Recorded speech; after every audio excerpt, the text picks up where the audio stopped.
The genre of horror is one that is very broad and also fascinating to me. No matter what form of media it's being translated to, the primary purpose is to essentially get a reaction out of the viewer. Whether it be a sense of trepidation, tension, or perhaps just a straight up fright, the intention is to make the audience unsettled. Movies are a breeding ground for this kind of approach, and it's where you can really appreciate the sheer range of how this horror can be presented. Films like The Shining attempt to create an extremely off-kilter atmosphere that's constantly making the viewer question what's actually happening, and how far down the nightmarish rabbit hole they'll be taken. And on the opposite side of things, you've got films like Paranormal Activity, where quite literally the whole film is working on a cycle of silence followed by a loud jump scare. I understand that some people despise that approach, calling jump scares cheap shots, but I've never really been too critical in that regard. The term scary is also something that I find to be understood differently from person to person. Someone could describe The Exorcist as the scariest film they've ever seen, whereas to me, I just think it's a good film that isn't all that scary because of how I personally view it. I do also agree with the notion that I don't think jump scares can actually be defined as truly scary. Fear isn't particularly an aspect in that situation. You feel tense because you're waiting for either the audio or visuals to startle you. It makes a temporary impact, but isn't likely to stick with you, whereas a freaky atmosphere in films like Eraserhead, or as I just mentioned, The Shining, will likely stick with the viewer for much longer, as it feeds into the psychological elements more. Horror, of course, isn't solely confined to motion pictures though, as we'll see. You can find yourself becoming terrified at words on a page if you're really invested. But today, we're obviously going to be looking at how horror is translated to the video game format, and more specifically, looking at one of the most well-known franchises in gaming history, Resident Evil. It's recognised for a multitude of things, as due to the fact it's been around for so long, we've actively seen the series take on multiple different forms by this point. It's a franchise that's seen as having many highs and many lows throughout the years, and today we're going to be taking a closer look into what made this series so dear to such a large amount of people.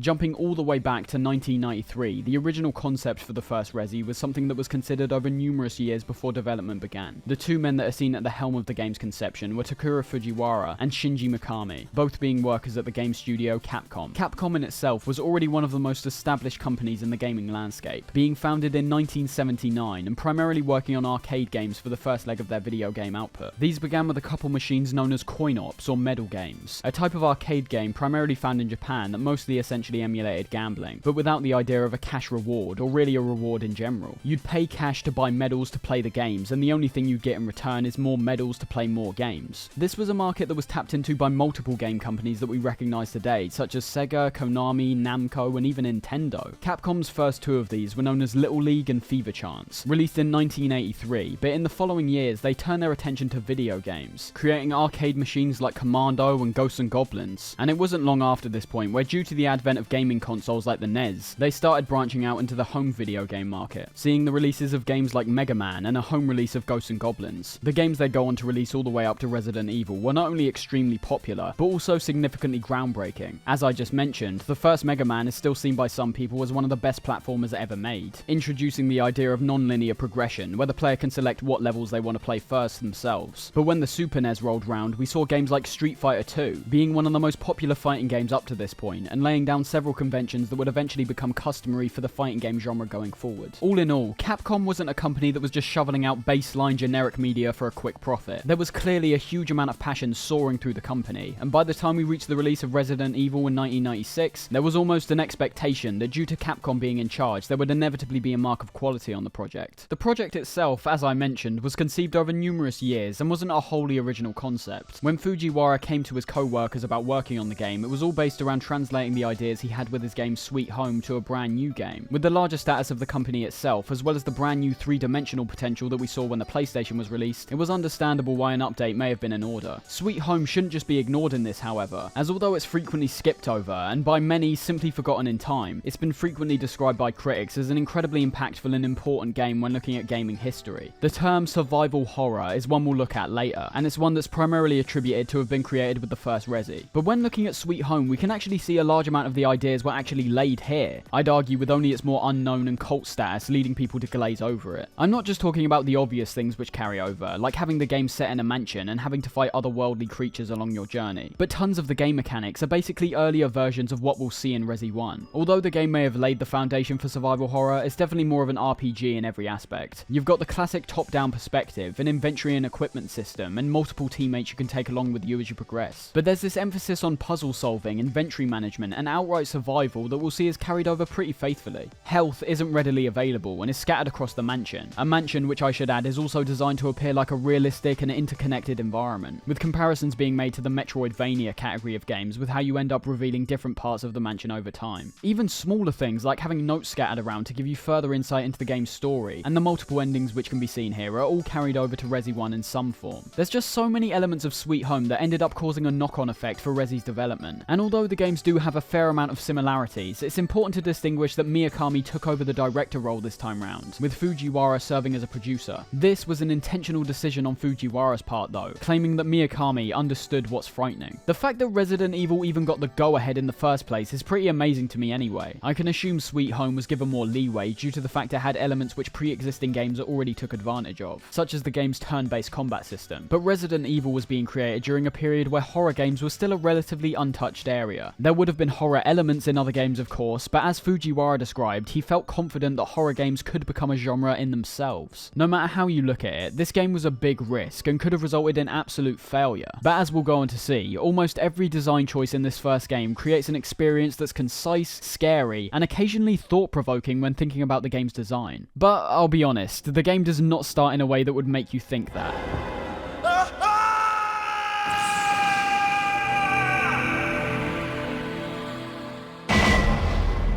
There's this strange contrast that I feel in so many elements of this game that seem like they go directly against how I typically evaluate games. In my previous videos, I tend to share the belief that there's not many games I can think of that are both fearlessly innovative while at the same time being absolutely perfect. It's happened. I personally think the game Portal is an example of that, but usually a game's innovation is in relation to a certain aspect, meaning that while they're pushing the game industry forward, there's other elements which may be slightly behind the curve. GTA 3 didn't have the best graphics at the time, but basically laid the foundation for the majority of open world games in the future. Doom is one of the most innovative shooters of all time, but still lacked any kind of substantial narrative or intricate gunplay. I can understand people's love for these games of course, I'm a huge fan too, but much like most things, if you look hard enough you'll see certain flaws become present. The strange thing about Resident Evil is that even despite some of these dumb live action cutscenes and the downright horrendous voice acting as we'll see. Stop it! Don't open that door!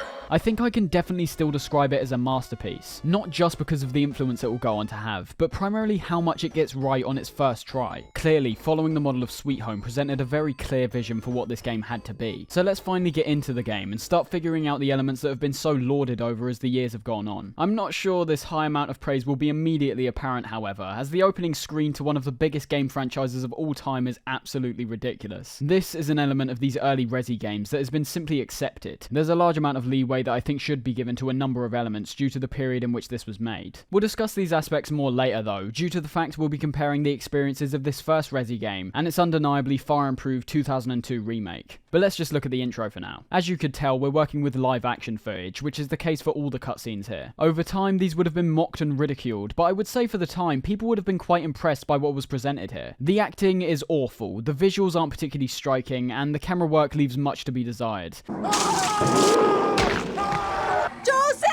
There's not many positives I can really say about these that don't just boil down to giving an E for effort, as the overall schlockiness of moments like the actors' line deliveries, as well as all of the individual characters' introductions, definitely has a charm to it. I could never describe them as good, but I also couldn't say they didn't thoroughly entertain me. I do also appreciate the fact that they faithfully carry over the characters' in-game appearances to these live-action versions of the characters. It might seem like some kind of silly cosplay on the surface, but I feel like having these more realised versions of the characters on show here compared to their incredibly pixelated game models makes all of the characters even more distinct and makes up for the lack of graphical fidelity in-game. One final thing I want to mention about this intro is something that will become slightly more important later on, and that's the tone of the Resi games. As we'll eventually see, the series overall has some very substantial tonal shifts throughout the numerous entries that have been released over its over 2-decade-long run. But at a certain point, there were fans saying they felt the games lost their way. There's 100% a case for that. Those claims are substantiated in a lot of regards. But the idea that Resident Evil has always been this super scary and I suppose serious franchise is one one that I simply don't agree with. Even in this opening, we're witnessing cutscenes that can't be described as anything apart from laughable, but they also have this clear aim to pump up the player with the music that plays in the background of the introductions. The action-oriented routes are clearly set right from the start, so unlike others, I was never entirely shocked or even surprised that the series eventually starts going far more in that direction. The setup here is rather simple, with the characters we're witnessing throughout the game being part of the Raccoon City Police Department, with Raccoon City being arguably the most important and also entirely fictional location in all of these games. It's described as being in the midwestern part of the United States, with its police department having a special operations branch referred to as STARS, being an abbreviation for Special Tactics and Rescue Service. After a string of mysterious murders, all of which occurred in these woodland outskirts of the city, the Alpha and Bravo teams of STARS are sent in to go and investigate. This is where we enter, with our contact to Bravo team being severed, eventually resulting in us being ambushed by ravenous dogs when trying to relocate them. Talking of survival horror, I think the way we enter the mansion when eventually arriving at it is so much better in the remake. After the cutscene in the original, we're told things that we basically already know. There's no sense of mystery just because they put "yet" at the end. We already basically know we've got some horrors ahead of us. I much prefer the sole phrase of the remake, "enter survival horror." It's wearing the genre it essentially single-handedly helped create on its sleeve, and they have every right to. The term survival horror is one that's been so ingrained into gaming culture at this point that I imagine we've reached the point where many people don't even realise it basically began with Resi. We of course had Sweet Home, but because of the far greater amount of traction Resi saw, it's the game which can be described as truly popularising the genre. The jump from those live-action cutscenes to the in-game graphics are obviously noticeable straight away. Resident Evil wasn't just a PS1 game, but a fairly early one at that, and even despite that, I think there's a definite style here in almost every aspect. Whether it be the environments, the characters, or even how the stories are conveyed, it set the series up with numerous conventions that essentially each title from this point forward will adhere to. No matter how far removed they may eventually seem, the games are all distinctly Resident Evil, and can likely even be identified by those who aren't particularly familiar with the franchise. I suppose the unavoidable elephant in the room straight away is the voice acting. Chris is our old partner, you know. Okay, let me handle this. Yes, the almost bizarre voice acting isn't just confined to the live action scenes, but are more prevalent and debatably even worse while in game. No matter how much I could rag on particular lines and how they're delivered, they're just far too charming for me. Are they genuinely good? Of course not, but I guess there could be an argument to be made that for some it may create an off-kilter atmosphere. I don't personally believe that to be true, but as a big David Lynch fan, there are certain points here that match that same stunted tone that most of his film's dialogue includes. Interestingly, the voice actor of Albert Wesker described fairly recently that one of the main reasons for the weird deliveries in this game was due to the game's translation from Japanese to English. It's something that can be seen even in what I consider to be some of the most polished experiences of all time. Games like Metal Gear Solid 2 are solid for the most part, and then you'll just hear a line like this and get thrown through a loop. We've managed to avoid drowning. Good job. Certain lines simply don't sound natural when translating them over to English. So add that to the fact that Pablo also noted there was no proper director giving them direction on how to deliver their lines, and it's somewhat a recipe for disaster, a glorious one at that. You saved me! Yeah. It's an important part of this first game, so to begin with our frequent comparisons to the game's remake, let's see how they handled this element in that version. This is how we'll be handling the remake in general. To remove any confusion, I'll first talk about the original game's elements, and then sequentially talk about how they either changed or kept these elements in the remake. Purely because of the visual upgrade, I'll also primarily be using footage from the remake whenever possible. In the remake, they have this strange and blatantly intentional in-between, where they haven't attempted to outdo the original voiceovers, but in what appears to be almost a wink to the pre-existing fanbase, there's still a level of amateurness and cheese running through the game's dialogue. What was that? Chris? No.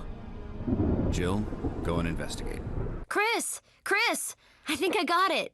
Barry, go up on the ground and wait there. Barry.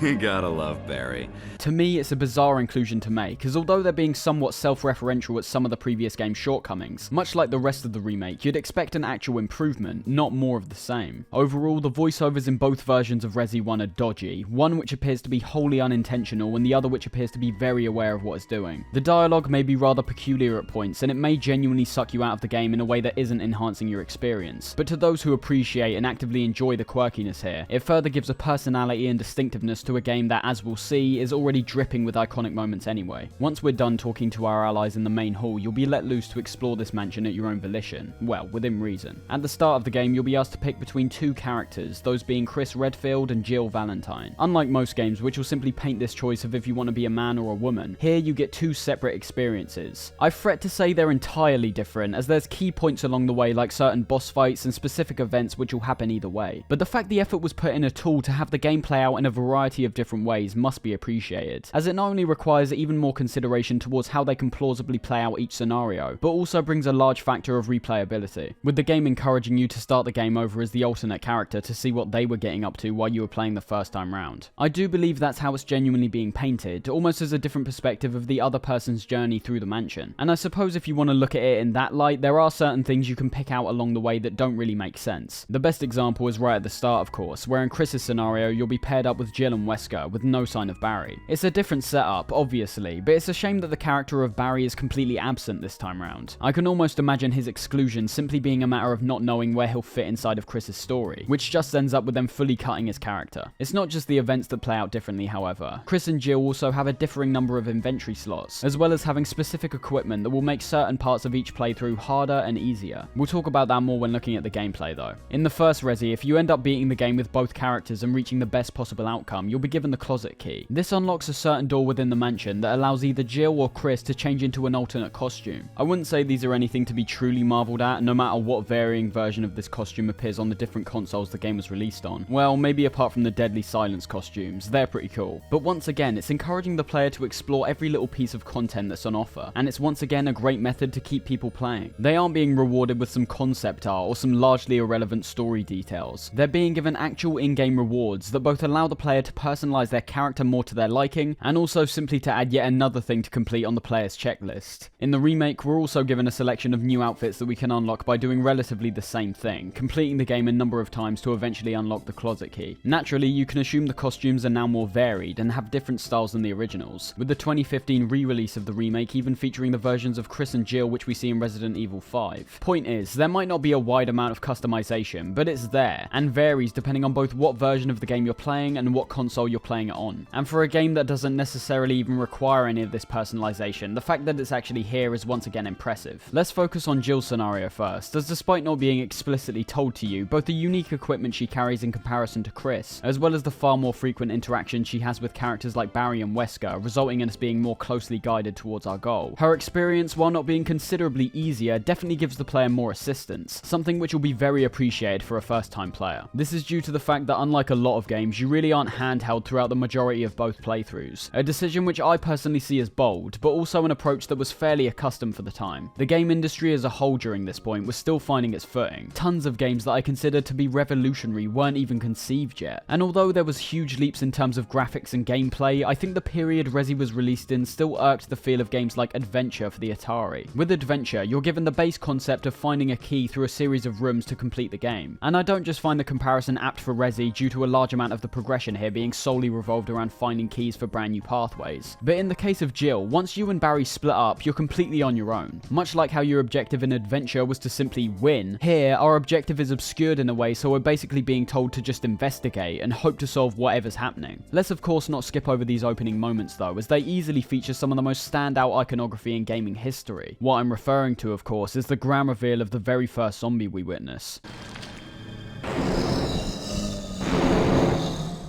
The original's graphics may have dampened the moment over the years. The zombie ends up looking more like a clay man with some bad lipstick on. But taking the remake into account, the slow reveal of this very first otherworldly creature is fantastically executed. Having this slow zoom in, eventually having the zombie turn round, both revealing its face and staring us dead in the eye. This is what most people remember, but I'm even more fond of how the moments after this are handled. The game doesn't play around, it shoves you right back into the gameplay and forces you to make an action, with the idea of this anxiety-ridden fight or flight reaction being one that stays a constant from here on out. It's teaching the player immediately that if they aren't thinking on their feet, they will end up failing. In Jill's case, we're given slight relief in the fact that running back to Barry allows us to both avoid and neutralize the threat without having to actually get into an altercation. But if you're playing as Chris the first time round, this is the definitive lesson that should realistically stick with you throughout, and this is where the game's concept of survival horror really starts to take shape. So let's take a deeper look into this idea and attempt to evaluate how many parts this game may have actually perfected on its first try. try. It's interesting discussing a subgenre like this, as due to the fact the term survival horror was quite literally coined in Resident Evil, in many ways the conventions are predicated upon what we see here. This would include elements like I mentioned earlier, such as having puzzle solving, inventory management, limited ammunition, and high-risk threats. These are all presented here and essentially set the standard for the majority of survival horror games in the future. Let's take things right back to basics, as believe it or not, every single piece here geniusly goes towards making each moment of your playthrough even more tense and engaging. Starting off, your movement in the first game is about as clunky as you could possibly ask for. I have never been a fan of tank controls. To me, they typically make almost every single movement the player makes a chore. If you're unfamiliar, the idea of tank controls refers to the idea that in order to turn in a certain direction, the player must come to a halt and turn a certain way before walking forward again. It's in reference to genuine older tanks, in which their steering mechanisms didn't allow forward movement as well as turning. This isn't entirely the case though. I think if the controls here were played out like I just described, they would be absolutely terrible. To boil it down, pushing up makes you move forward, pushing down makes you move backwards, and left and right make you turn left and right. Unlike I described, you are allowed to simultaneously turn and continue to move forward. I will say the process can be very awkward, especially if you're using the D-pad instead of analog sticks like originally intended, but the fact is you can do it. On top of this, we can push square to start running, X to interact with things, start to bring up our inventory screen, and also by pressing R1 and X we can also fire any weapon that we have equipped. The movement may be clunky, but it's damn near perfect in relation to the approach this game's going for. Quite literally in any other style of game this would have been a definite complaint, as although the movement's not awful, it's just not tight enough to be anywhere near satisfying. But due to how it can oftentimes substantially elevate those tense moments where you're being hounded by numerous threats, I can only really see it as a positive. If you haven't quite got a grip on the controls, you'll find yourself scrambling around in a desperate attempt to save yourself, both taking your mind even deeper into the experience and also serving as an important learning curve that the player will eventually have to overcome. Of course, if we're talking about the movement, we also need to clarify what we're actually traversing and what we're finding along the way to keep us engaged. After our encounter with the zombie, we're encouraged to adventure through the right hand side of the mansion first, leading to a few encounters against some zombie dogs and just some straight up zombies. Each room we enter is its own individual section, and what I mean by that is because of the PS1's technical drawbacks, there was a lot of loading that needed to be frequently happening in order for the experience to feel smooth. The first room we enter from the main hall, for example, features a statue holding a map, an ink ribbon, and also a surprise zombie encounter. Upon entering every subsequent room, the iconic door opening animation will play. A genius way to disguise the game loading a new environment, on top of building up a great amount of tension by simply opening a door. Taking a look at the rooms themselves reveals even deeper how the mansion's been constructed to give the player a consistent sense that they're getting closer to their ultimate goal. By acquiring the first floor map, we're given both the floor's layout, allowing us to map out an appropriate route forward, on top of also now having the ability to more easily backtrack. The idea of having the entire floor revealed before you've even gotten around to exploring it might sound contradictory to this aspect of adventuring into unknown and potentially hazardous territory, but of course, the map reveals just enough so this element isn't ruined, showing all the floors, but using a color-coded system to intuitively convey a few elements. I will say the layout of it in the remake is far more effective, but even in this first iteration, it becomes clear immediately that rooms colored red indicate that there are still items to pick up in that room, whether it be essential to your progression or not. Green indicates that you fully explored a room, and colorless rooms are ones that you are yet to explore. The one major positive the remake has in this regard is additionally color coding the doors, allowing us to conveniently gauge if any surrounding unexplored rooms are due to a locked door that we can't yet access. The map system is fantastic, being concise and genuinely effective in helping players navigate, while at the same time not spoiling any elements which are yet to be seen. The only improvements I could recommend are ones that do eventually occur later in the franchise, such as labeling what types of items are within certain rooms, but on the whole it's great. By the time we almost get crushed into a Jill sandwich, You were almost a Jill sandwich. an effective introduction to the idea of puzzles and taking our time to think ahead, it's likely that your inventory would have started to get slightly cluttered. Inventory management is one of the most important elements here. If you're wanting to get through this game in one piece, you're going to have to be frequently managing what things you're taking with you and also at what times. There's tons of items scattered across the game, many of which are things like ammo, keys, and weaponry. These aren't just for your general progression through the game, but also your survival. Because your inventory space is so limited, with Jill having 8 slots and Chris only having 6, you're not going to come anywhere near close to carrying everything you find, with each item taking up 1 slot. There is a certain degree of stacking which is applied here, allowing you to stack your ammunition up to a certain number depending on what type it is. But even then, there's certain sacrifices you'll find yourself making for a multitude of reasons. You may have to prematurely use a first aid spray so that you don't have to backtrack for a certain key item later. You might need to leave certain ammunition behind because you don't want to waste anything you're currently holding. No matter what what it is, it's a constant layered concern that is a key part of what makes up survival horror. It's all based around taking risks due to the fact you aren't entirely sure what lies ahead.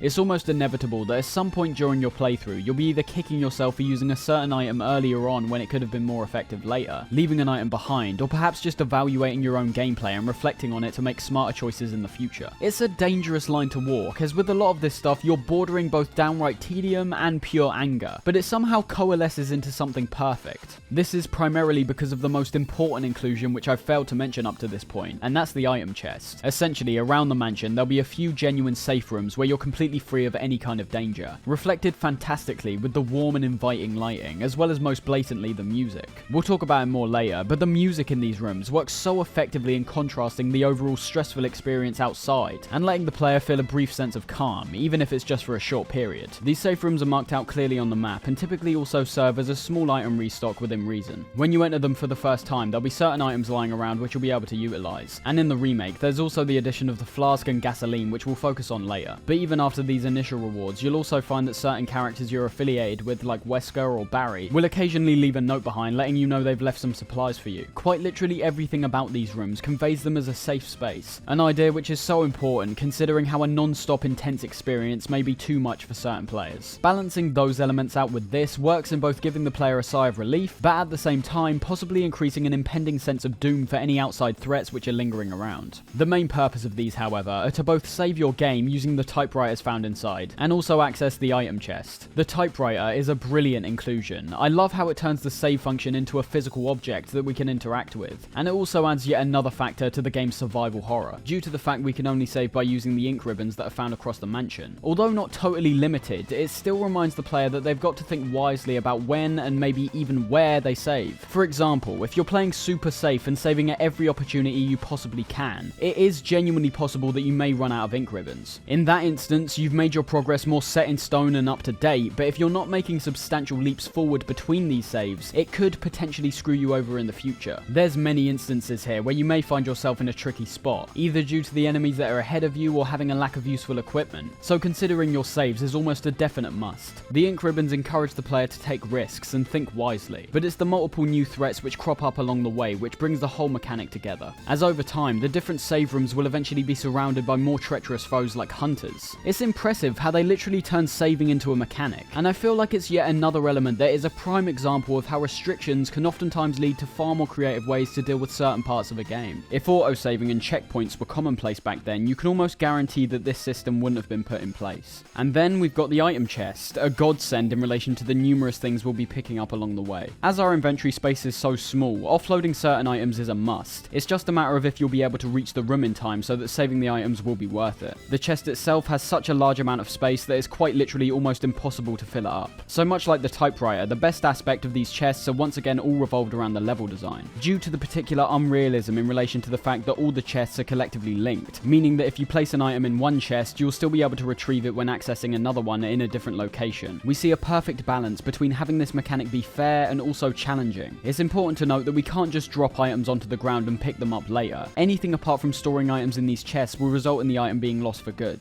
This is the key element to the inventory management, deciding what you should and shouldn't take. There's certain principles that many players will live and die by, like always having some form of healing on you, or only carrying particular weaponry at certain points. Because of the game's design being quite heavily revolved around the mystery of our progression, it's unclear what the most beneficial equipment to keep on us actually is. You might be keeping hold of your shotgun or grenade launcher because of the uncertainty of what could possibly be ahead. The sheer inclusion of this more intense weaponry subtly informs the player of this possibility anyway, so it's keeping them constantly on edge and aware of a potentially fatal outcome if they choose the wrong equipment. You're getting this constant back and forth, where if you're playing well, you might be getting too stocked up on things like healing items and ammo. What initially seems like a positive could possibly lead to a sense of frustration when realizing that you either need to leave these things behind and pick them up later, or sacrifice other items to pick them up straight away. If the chests were placed too often, this outcome would become void. It presents a clever balance between survival and also convenience. There's even tiny inclusions which we can see in the remake that play into this factor. The best example arguably being this sole janky door that's located right beside an item room. It's such an intentional decision, as there's no other door in the entire game that's like this, and its purpose is once again to essentially make the player think carefully about their actions, as after using it only 3 times, the door will become inaccessible from a certain side. Not to mention that after we progress to a point where the broken door would simply be an annoyance, one of the characters literally fixes it for us so we don't have to tediously go around the entire map to reach where we want to get to. Overall, the save rooms are a fantastic addition all round. They present two mechanics which are incredible both in a functional and tonal sense, and ultimately just gives the player a chance to take a break from the otherwise frightening experience they've been having to frequently deal with. We can't get too far ahead of ourselves before talking about the visuals, however, which as we can obviously assume is the biggest contrast between the original and remake. Focusing on the original first, the fidelity is of course the biggest issue here in a modern gaming sense. It's what we'll almost inevitably end up experiencing in about 15 years or so with certain elements of games that are being released now. I'm looking at you, Death Stranding. Your art design may be phenomenal, but those faces are going to age so badly that I can't even describe it. If you're going for realism, even when handling subjects which are completely fantastical, you're taking a big risk with how your game will be viewed in the preceding years. The graphics are rather interesting in themselves, with there being a number of factors that we can observe to realise how they both handled the rather limited technology they were working with, while at the same time still making the gameplay alongside this flow well. The game uses pre-rendered backdrops, with the actual 3D elements such as your character, items and certain pieces of furniture standing out quite blatantly from the background. That's not a total negative, despite how it sounds. I actually appreciate the fact the interactable elements don't completely blend into the backgrounds, as it could lead to some unnecessary confusion. But removing the intense pixelation from the equation, as I feel it's a bit unfair to judge it on that basis due to when it was released. The art design is spot on and surprisingly detailed. We'll jump around the game a bit to talk about all these different areas equally, but each new location that we enter is clearly handled with a meticulous amount of care. Starting with the mansion, I love this constant contrast we're getting with these rooms and hallways in relation to their sizes. By the entrance, we've got this grand, wide open hall, not being claustrophobic per se, but still definitely conveying a sense of fear and isolation, primarily due to the uneasy feel that we've been set up with. Starting off, you can almost imagine and feel that this mansion potentially once was a home to grandiose events and gatherings, now simply being a large abandoned structure with a deafening silence that only further drills in this point. The mansion itself is referred to as the Spencer Mansion, and although on the surface its layout may seem a bit too gamey, with special keys and secret number pads being fairly common, it wouldn't particularly matter anyway, but works even better when we eventually discover the mansion's true purpose. There's a primarily gothic style to the majority of the mansion, although it should be said there's certain elements that show a lack of conformity towards an overall style. The mansion itself was supposedly designed by a man called George Trevor in the 1960s, with the man himself being somewhat known for his unconventional approach when it came to his designs. I love these little lore tidbits, as it shows the developers are aware of how strange some of these sections really are, both in a functional and visual sense. You've got rooms that adhere to a kind of Baroque style, and then you've got ones which feature elements more akin to Romanesque or Greek architecture. There's an inconsistency in the mansion's style, which isn't so blatant that every player will immediately notice it, but for those with a keen eye, it might make them start questioning what the intention of this mansion actually was, why there seems to be so many puzzles and secret passageways in what was supposedly someone's home. Important questions to start asking, considering how the game ends up playing out. I personally think the pre-rendered backgrounds were a great decision. Although the 3D elements may pop out a bit more, they definitely give each scene a sense of clarity which simply wouldn't have been possible otherwise. And because of how many different camera angles we get within each room, it's even more impressive taking into account how many different perspectives these rooms had to individually be seen at. I realised over time when trying to pick apart this environment that it's hard to notice any particular details, mainly due to the fact that there really aren't many. The pre-rendered nature of these makes it so they quite literally can't have these subtle details because they're completely static, and certain moments I like, including the crows in the painting puzzle room, are once again actually presented using 3D polygons. It's funny that we talked about The Shining at the beginning of this video, as several parts of the mansion are allegedly quite heavily inspired by the atmosphere of the Overlook Hotel, and I think when looking at it that way, it's fairly blatant to see at points. It's that fear of the unknown once again, these tight pathways and unclear corners that keep players alert. The most interesting concept which I discovered, however, is one that didn't actually get applied to the first game, but interestingly became a reality years later when Resi 7 rolled around.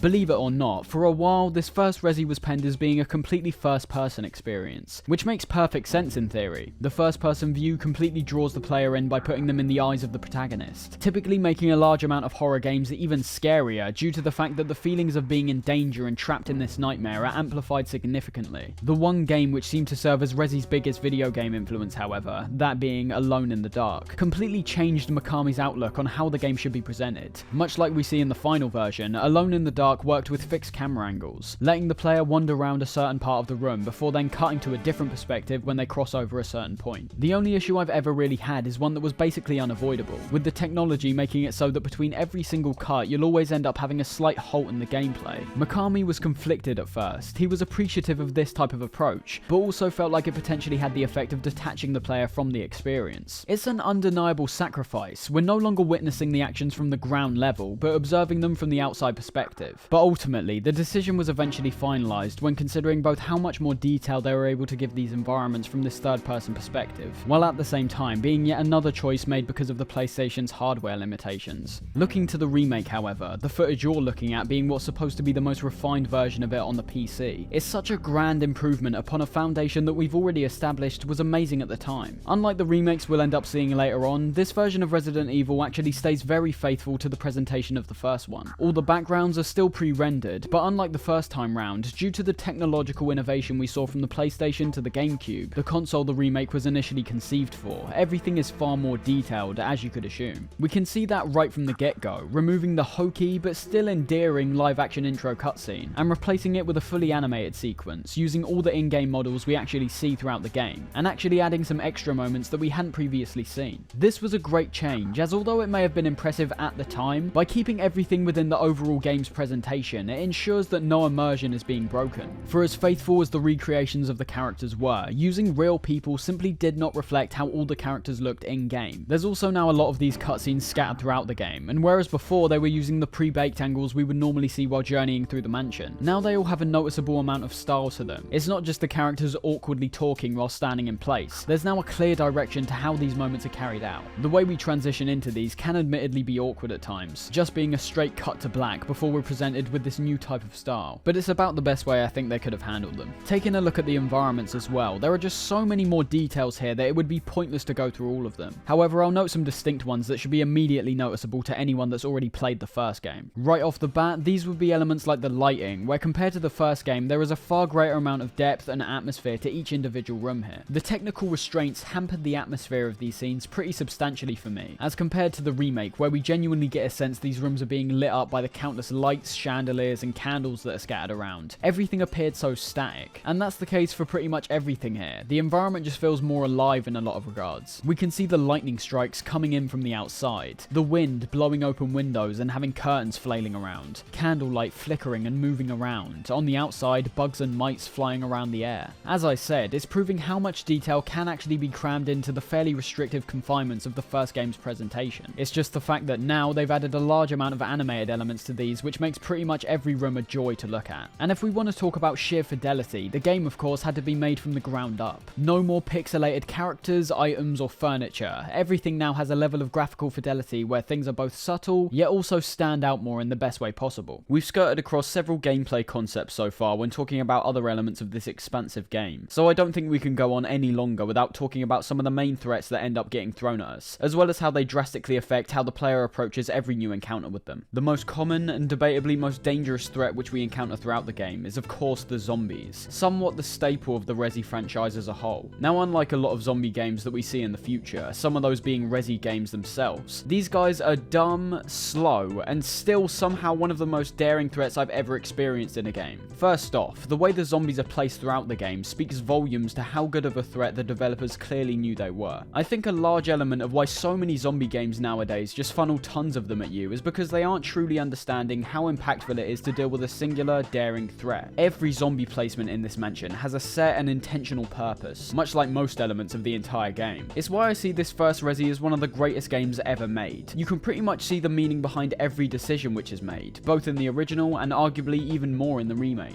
The placement is utilized to its maximum potential to both enhance the fear of these situations, as well as surprising the player with an unexpected attack. These would be moments like the zombie found in the hallway with mirrors, initially witnessing him standing completely motionless, unsettling the player, while at the same time giving him a chance to plan some form of attack. On the other hand, you've got moments like the two zombies that attack the player from above the safe room on the east side of the mansion. The potential for something going wrong here is big, as if you haven't dealt with the previous zombie threat that was downstairs beside the safe room, there's a chance of you getting cornered from all angles, a potential death sentence if you don't act quickly. It works on a number of levels, both in terms of the present and the future. When you're stuck in these situations, in this case being a surprise when two zombies are revealed from two angles that we previously previously hadn't seen. As we established, it activates the fight or flight mentality within the player, which due to the other factors such as ammo and the distance between us and the zombie, may lead to us trying to avoid the combat instead of actively engaging. But as we just saw, these sorts of encounters will also make us aware of future threats cropping up in areas we've already explored, meaning that even though running might seem like the best option at the time, eliminating the zombies might be the best course of action in the long run. The zombies themselves are pretty predictable. They walk very slowly towards you and make themselves apparent immediately when entering a room from the loud moans and groans they let out. Visually, they're brilliant, seeing the flesh peeling off their faces, their classic slow zombie walk with both arms being held up, and also the overwhelming height of some of these, a facet which is further reinforced in the remake. It makes them intimidating while just looking at them. But in a gameplay sense, we see once again how it's the other elements of this game that prop up these fairly simplistic enemies. As we just saw, the camera angles occasionally hide their presence in particular rooms, catching the player off guard despite their slow speed and potentially getting them grabbed in the process. Despite not having full control of where we aim, with the game going for arguably the best possible aim option by giving us a large amount of aim assist in any given direction we're shooting, the zombies react similar to each shot you get off on them. There's a brilliant risk-reward system to the shooting here, where depending on aspects like where you aim and how close the zombies get to you, you might have the chance to blow their heads off, killing them immediately. You can shoot up, forward and down, as well as being able to rotate around while aiming, although on the zombies, shooting forward is usually the only option you really have.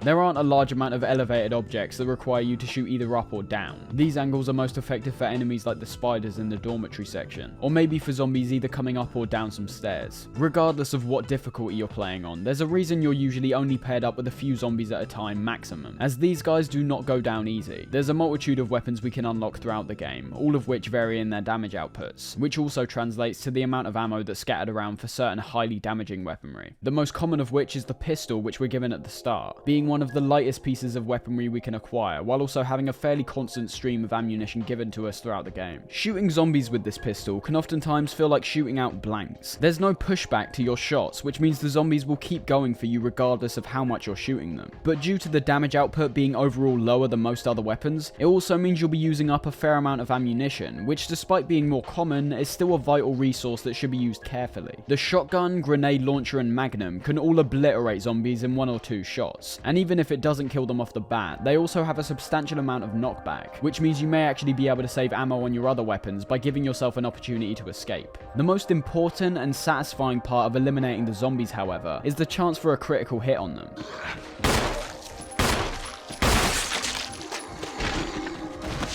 The shotgun, for example, gives out a critical hit almost every time if you're up close, and especially if you manage to point it upwards towards their head. However, no matter what weapon you're using, the chance is completely random. Needless to say that while using a dinky pistol non-stop against an opposing force that may oftentimes seem impenetrable, the feeling of having their head explode, accompanied with a fantastically destructive sound effect, can be so satisfying, especially if you're backed into a sticky situation.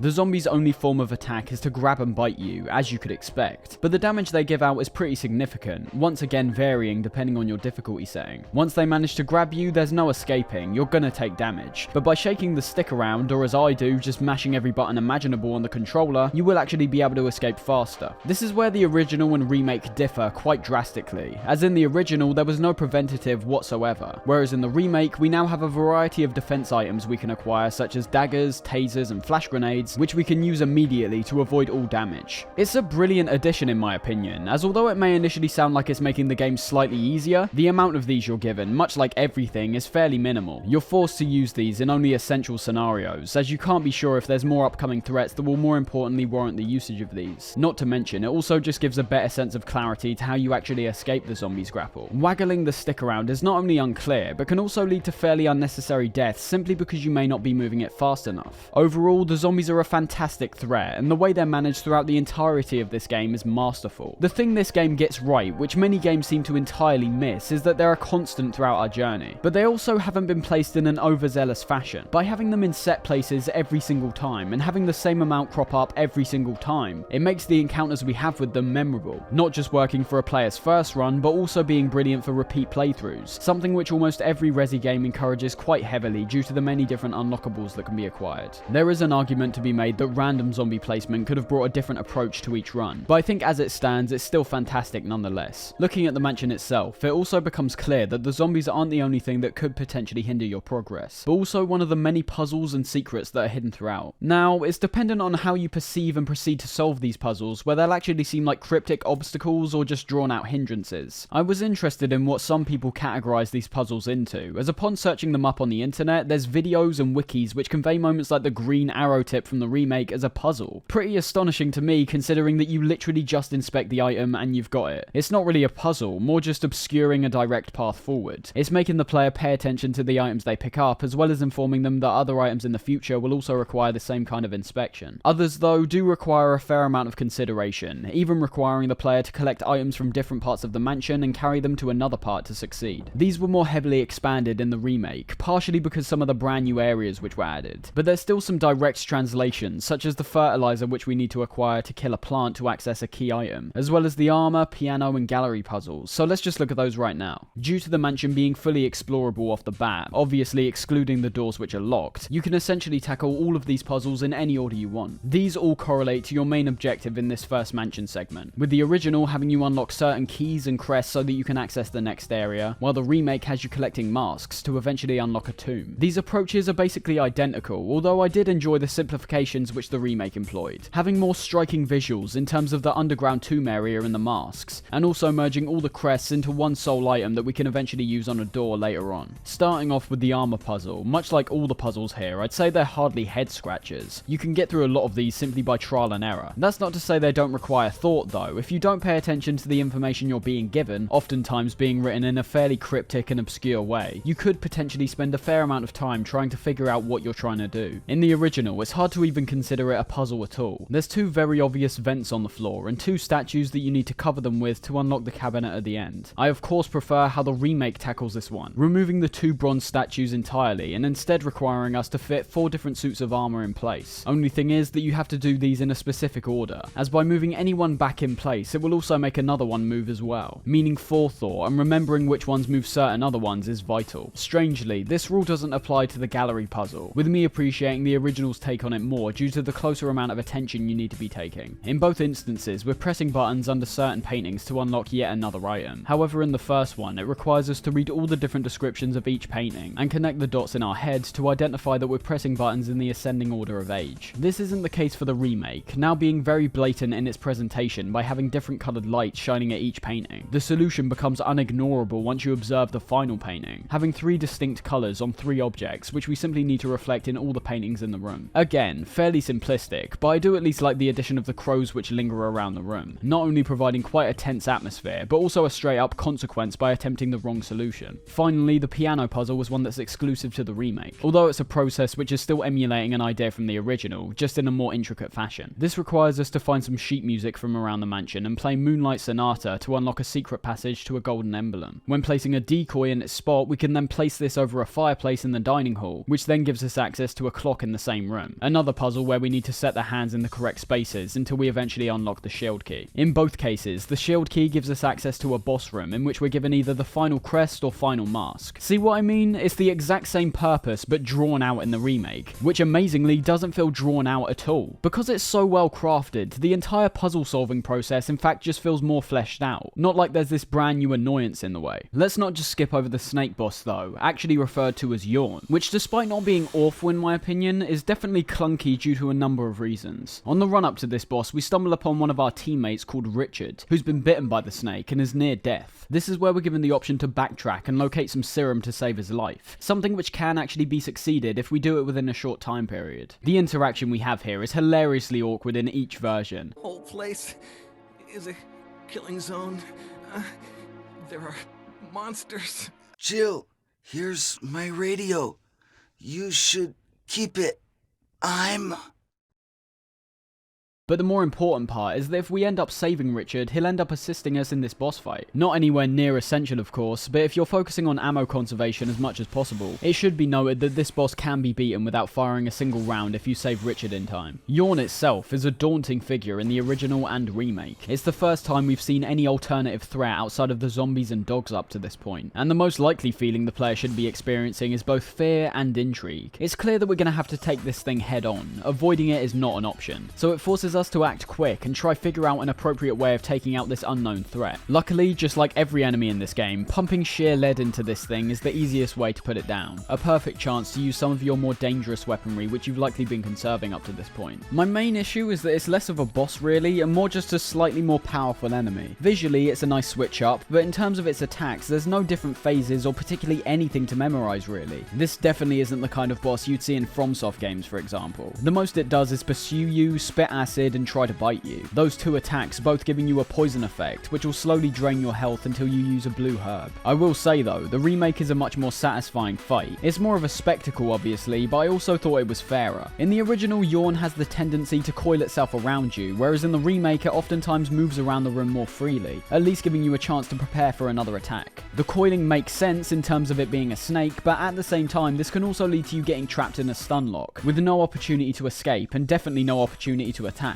This kind of frustration will inevitably be worsened if you haven't saved before the fact, although that's more of an aspect that's at the fault of the player if they do end up dying. Overall, it's nothing too bad, but nothing special either. As I said, I feel it more works off the spectacle as opposed to being a well-crafted encounter. We don't even end up killing Yawn here, instead having it slither away for another reappearance later on. It's after this point where we now have everything we need to access the courtyard, which means that we either need to head straight to the locked door and place the crests in, or in the remake, head underground and place every mask you've located onto the different carvings on the wall. This unlocks a coffin, which is what gives us access to the stone and metal object. However, a brand new threat is also introduced alongside this, which despite seeming like yet another boss encounter, isn't unique to this sole scenario. Inside the coffin is what's known as a Crimson Head, a stronger type of zombie that's distinguished by aspects like their red colour, grown out nails, and increased speed. Crimson Heads are a majorly dangerous threat, dealing a highly increased amount of damage, while at the same time being more consistent in how they frequently attack you. The best part about these though is that throughout your time in the mansion, you may have stumbled across a few Crimson Heads already. They may not have attacked you, but they may have been waiting to pounce. Essentially, every single zombie that you kill which isn't taken out with a critical hit is now on a timer until they turn into a Crimson Head. This once again depends on your difficulty setting, but the way these Crimson Heads spawn in is actually rather interesting. Every zombie you kill was given a rank, ranging from 1 to 6. Rank 1 including the longest times to spawn, going all the way up to 150 minutes, whereas rank 6 could have a Crimson spawn in as little as 5 minutes later. It's a great threat no matter what, but I suppose if there was no way of actually combating these beforehand, it may have been slightly frustrating. This is where the additional planning elements from the player come into the fold, being given a lighter and a fuel canteen fairly early on, which we can then use on the incapacitated zombies to stop this transformation. The thing is though, this fuel is in no way renewable, and is in fact arguably an even more scarce resource than any of the ammunition scattered around. You can only collect fuel from some of these very limited gas cans, some of which are placed in safe rooms, while others are placed in almost completely random places. No matter what, there simply won't be enough fuel to deal with every single zombie here, meaning that you either have to get very lucky in relation to the amount of zombies you kill with critical hits, or more likely having to plan which zombies could cause the most issues in certain areas if they were to transform into a Crimson Head. The fact that this concept was solely added in the remake is a ballsy stroke of genius, as it changes the dynamic severely here to create even more tension as you step over each zombie you've taken down. However, much like the puzzles, it doesn't feel like a hindrance. Despite the extra threat, this mechanic only feels like an enhancement. I think a big part of that is also that even if they do come back before you prevent them, after they're killed a second time, that's them gone for good. It's great, as it basically comes back to a choice between resource conservation once again, either sacrificing the valuable resource of fuel, or perhaps going even riskier and sacrificing your ammo and potentially your healing. Talking of healing, this is also an incredibly vital aspect that can easily become one of your top priorities if you aren't playing carefully. You can see your health in the inventory menu, which while we're on it, I should just mention communicates a vast amount of information in a fairly simplistic fashion. In terms of our items, they're all laid out clearly on the right hand side, with any particular items which either have a certain amount of uses or hold ammunition having numbers beside them depending on how much you're holding. In terms of our health, we can very clearly notice a monitor keeping track of our pulse. Depending on how much damage we've taken, the line here could be green when you're at a good level of health, yellow and orange when you're injured, and red when you're near death, all of which are accompanied with the phrases fine, caution, danger, and the slightly less common poison for when you've you've been poisoned, obviously, also having a purple line to reflect this. In this inventory, we're also able to access the map, ideally for when we either want to locate where we are in the mansion, or perhaps to locate a path forward to a new location. And there's also Files, which is a tab where we can read all the previous documents that we've picked up along the way, which is great if you want to either understand and dive into some of the more obscure lore, or maybe to reread one of the many tutorial notes to understand the gameplay slightly better. Back to the health, however, the only way to recover it is with one of the many herbs that we can find, with there being 3 in total, all of which serve different functions. I think the healing system here is yet again amazing, and paired up with all the different items that we'll be picking up, is what I perceive as the final piece to making the idea of survival horror an actual self-contained genre. Just think about what you'll want to be keeping on your person at a time to get through even the most basic of encounters. You'll likely want a weapon for a chance to eliminate a threat, some extra ammo in case you run out during the encounter, some healing in case you get damaged, and also any other key items that will get you into the next area. Your inventory can get filled up very quick when taking these precautions into account, leading to this back and forth about what items you should take with you and which ones you should keep in your chest. At the same time, you could also try purposely exhaust these resources while you're away from the chest, to get hold of another item in a faster fashion. It would be wasteful, but still means your overall progression is happening faster. The thing with the herbs though is that these can be combined and condensed to take up much less space, while at the same time being even more effective in relation to regaining health. Using a green herb off the bat, for example, will bring you up 1 position in relation to your status. So if you're on danger, you'll move up to an orange cautious, and if you're on a yellow cautious, you'll be at fine again. You'll likely not want to be using green herbs in this way though. You'll be wanting to not only save up a stock of herbs in case things go south in the future, but you'll also want to be combining these with red and blue herbs to create a far more effective healing item. All these different herb combinations have different outcomes. There's only 3, so there isn't a large variety of options to see here, but I think that's good. It doesn't overcomplicate things, and even without reading the tutorials, I think elements like the distinct colours of each herb notifies the player that their functions are all different. Just like the red herb, it can only be used when being combined with a green herb, and due to these being overall less common than green herbs, we're needing to ensure that we actually have some green ones saved up. This is definitely worth it though, as a red and green herb combo will always result in a full heal. You should also be careful though, as some of these will potentially eat up some unnecessary resources, which again is due to how they can be combined. The only herbs which can be combined with the same type is the green, being able to combine 3 together to replicate the same effect as a red and a green. The thing is though, if you were to combine 2 herbs together and then add a red one instead, you'll still get the full heal obviously, but you've ultimately wasted a green herb that could have been used more effectively in another combo. The herbs are the primary way you'll be healing, and adding this combination element to these works so well, as much like everything here in this survival horror experience, it's the other separate elements that it feeds into which makes it even more impressive. There are other things that are scattered around to get your health back, like the green and blue herb planters, as well as the first aid sprays, but these are far less common. You won't be seeing many of these throughout your playthrough, as they present a far more effective way of regaining your health, which would end up dampening the herb system. Moving on to the courtyard and dormitory sections, by this time the player hopefully should have become accustomed to how the survival horror gameplay works, so as a result we see the game actively adapt to that fact by presenting us with brand new threats and uncharted areas. These sections are both great in their own right. We'll talk about how the remake substantially innovates on the courtyard area in a second. I will say that although all the visuals here aren't out of line with what we've already seen, despite them being separated, this still feels like one cohesive establishment of land. It's not like we've encountered an entirely different environment. The courtyard is a pretty dark and smaller section than what we see in the remake, with the primary threats along the way being dogs and some snakes which eventually end up falling down from trees. Not as threatening as the zombies of course, but the dogs themselves have already been seen before and present a different kind of threat, having to handle their sheer speed in exchange for a lesser damage output. What I particularly enjoyed in this area is the sound, something we'll focus on overall later. It does exactly what it needs to do by removing all the music and just letting us bathe in this stark atmosphere of distant howls and crickets chirping.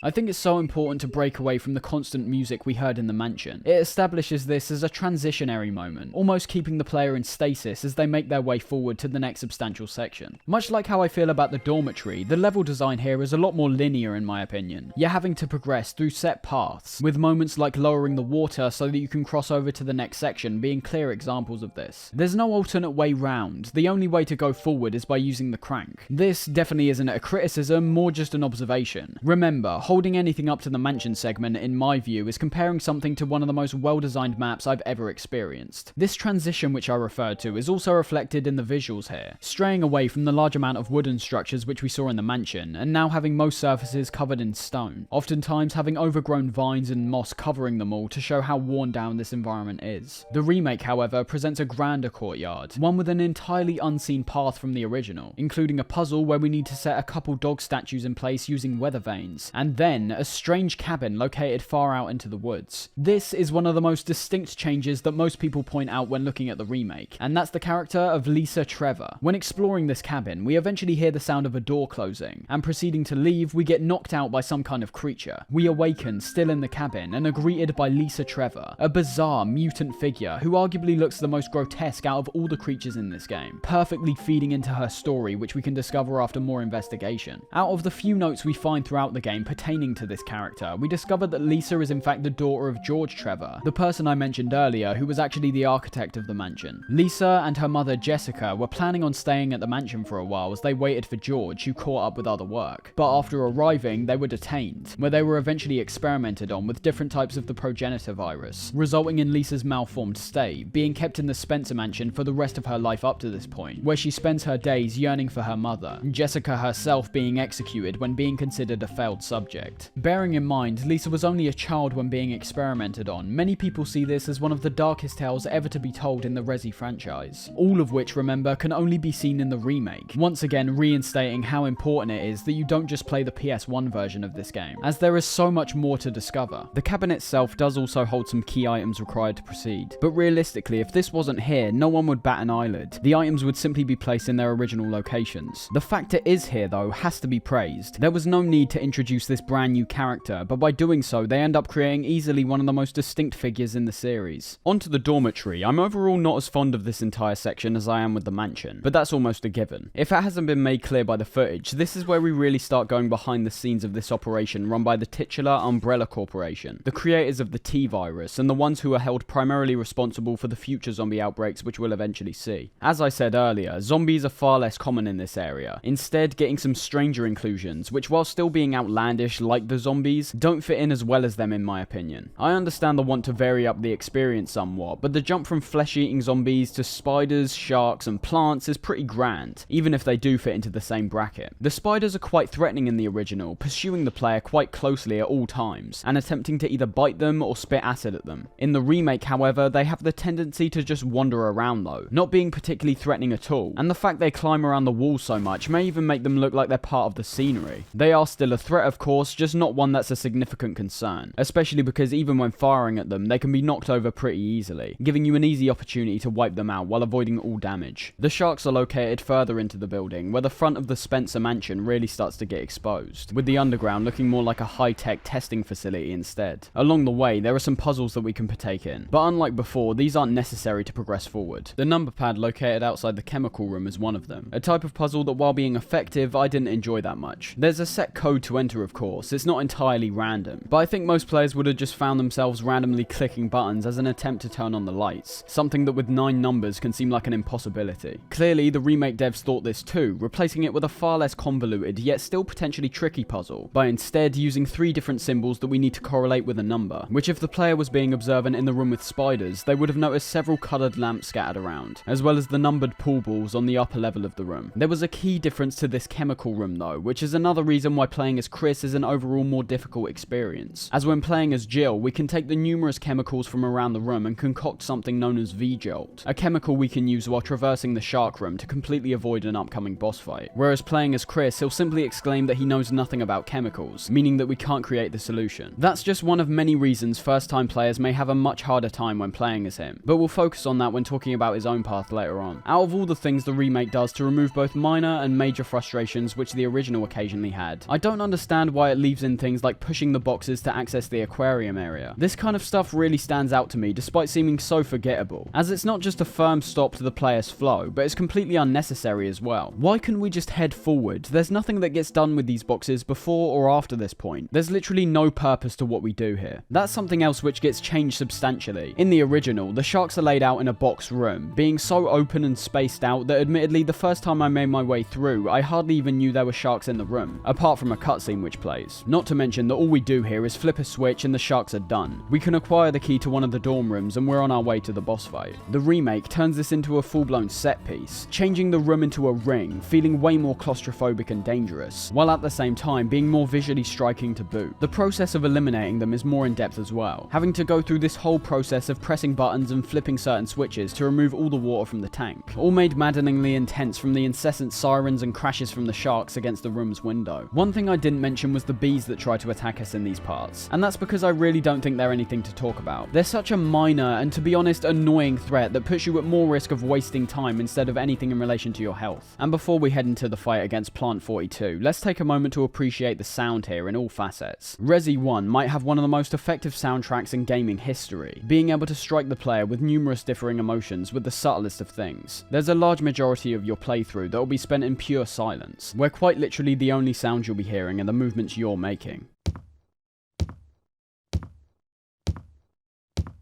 This creates such a tense atmosphere that could have the player on the edge of their seat solely down to the fact they don't know what might happen next. They're aware of the threats they've already come up against, and by keeping the player grounded in the moment and not having an incredibly layered soundtrack of howling wind and thunder from outside, it makes them more aware of their surroundings and almost listening out for any kind of unknown noise in front of them. I'm not saying the approach of adding additional sounds would have failed, I just think this approach works very effectively already. For both the original and remake, the sounds of things like your weapons are quite basic, to be honest. You're getting the same sound every time, and even then, I'd say weapons like the pistol sound a bit too light.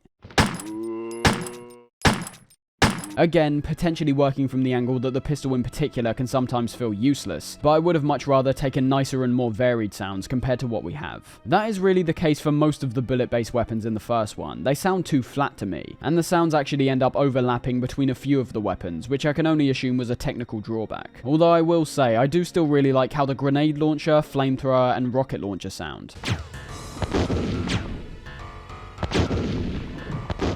They've aged badly, of course, but that's kind of why I like them. Aside from the more intense impact these weapons have, they also have that classic quality a lot of PS1 games had at the time. In the remake though, a lot of these have more bite, with the highlights for me being ones like the Magnum, which has this bassy weight to it, showing off the sheer power of the weapon, made even more obvious from the fact that Jill can barely stay on her feet when firing it.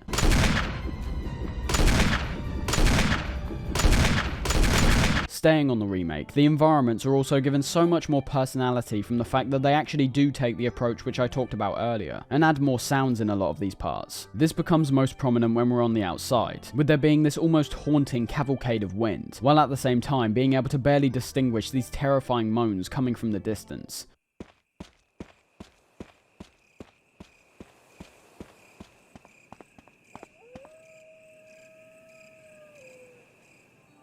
And of course, we can't talk about the sound without mentioning the music. There are so many distinct themes here that I can't go through them all, but the way they're placed is the key factor towards how they typically only end up enhancing the scenes to a large degree. As I mentioned, the silence is so common that every time music comes back, it usually notifies one of three things to me. 1, we're in a safe space. 2, we're about to enter a dangerous encounter. Or 3, we've entered a place that we'll end up returning to quite frequently. The safe space is obviously the save rooms, which I've already talked about.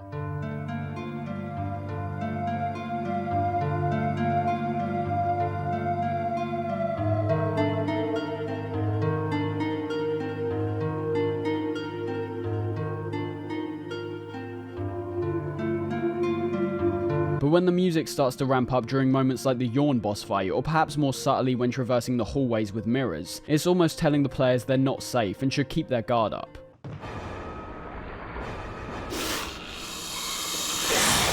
An effective emotion to instill into the player, even if there is no potential threat. We can see the differences between both versions clearly when looking at the dining hall, for example. In the original, there's this constant barrage of strings, whereas in the remake, we can mainly hear the reverberated ticking of the grandfather clock.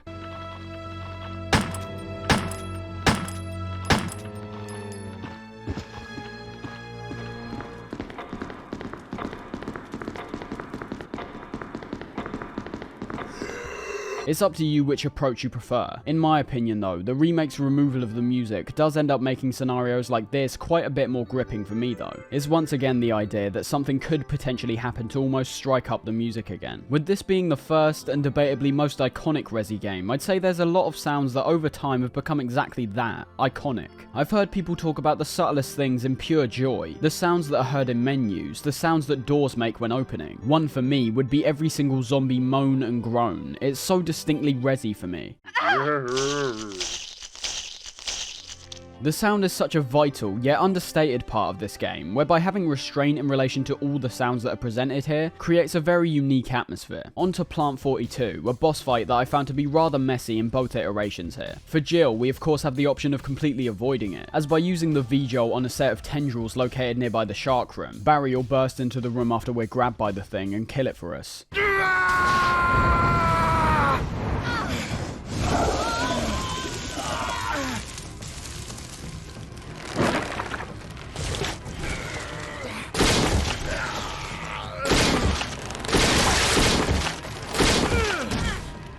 If we don't do this however, or if we're just playing as Chris, we have to take it on ourselves, and the word I'd use to describe it is messy. In the original, you're literally stuck primarily at one angle and have to just unload as much ammo as possible to take it out fast. You'll constantly be getting hit with its tendrils, so having healing is also pretty much essential here. But whereas your other weapons will auto-aim to this thing, trying to use the grenade launcher will see a lot of your rounds fly right past it. Something which I'd usually praise, considering it requires more consideration on the player's part, but it goes against everything we've been taught before, while at the same time not being particularly easy to pull off either, considering the distant angle we have here. The remake expands this encounter a bit more, having a wider arena, and overall less confusion in relation to the boss itself. Colour is used effectively to show off its bulbous weak point, something which we can most effectively attack by going upstairs, but even then I still really didn't like this battle. For most players, including myself, the flailing tendrils creates too much unnecessary confusion. You don't exactly know when it's going to attack, because they're constantly moving around anyway, and on top of that, you don't really know where it might attack from. Still better than the first time round, but I think it should have perhaps been reined in a bit more than we see here. This then takes us back to the mansion, acquiring the final key which we need to unlock the entire thing. But upon entering back, we're presented with a petrifying threat completely out of the blue.